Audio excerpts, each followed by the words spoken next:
Hey everybody, Cokeman 250 here.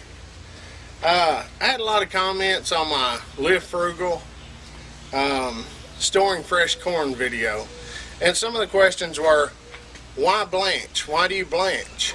And they were realistic questions. They're good questions, and I should have covered them, I guess, in that video, but you know, I did some research, and truthfully I only blanched because that's what I knew to do. My grandparents blanched, you know, corn and vegetables out of the garden before they stuck them in the freezer.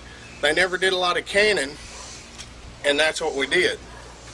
So I did a little research for you guys, and this is a video, and I'm sorry I haven't commented back on a lot of videos lately. I've been just extremely busy. You know, 4th of July is coming up. It's a pretty busy time of the year. 'Tis the season for busyness in the soda industry. So before I forget about it, also, you guys go check out a good friend of mine, Starlordish. He's got a good channel. He's starting to make videos more and more now, and you guys go check him out. I'm gonna put his link in the bottom. He's a good guy. He's got a great heart. You know, he's a family man prepping, so you guys go check him out, and I'll put his link in the bottom. But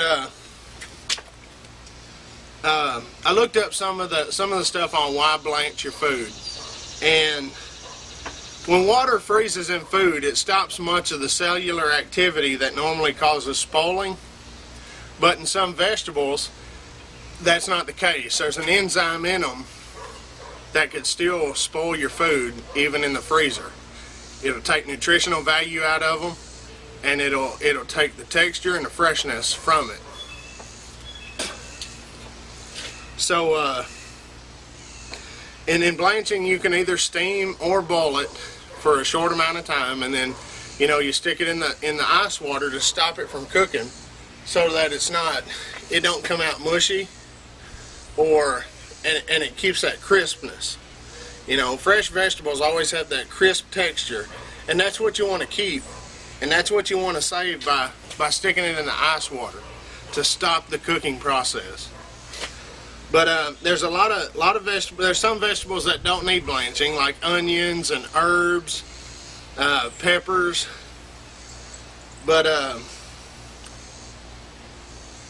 you know, you just blanch, and if you actually go by their measurements, the food people,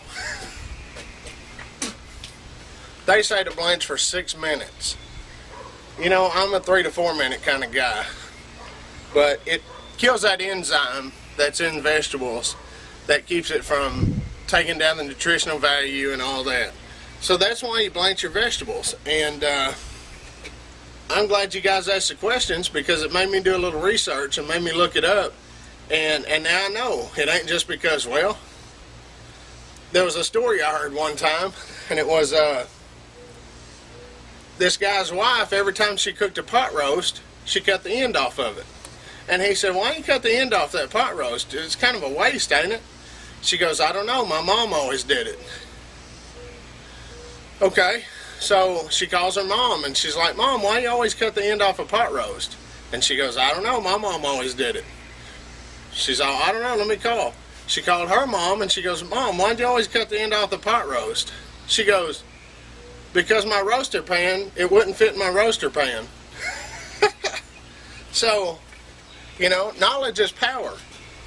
And I appreciate you guys asking the questions, and I'm sorry I haven't been commenting back on a lot of videos.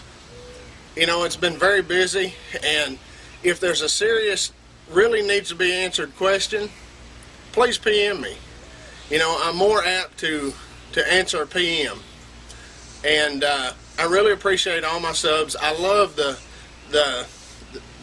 comments. I read the comments. I just don't have time to comment back to everybody, and I'm sorry. But please keep commenting, and if you really need something, please PM me. So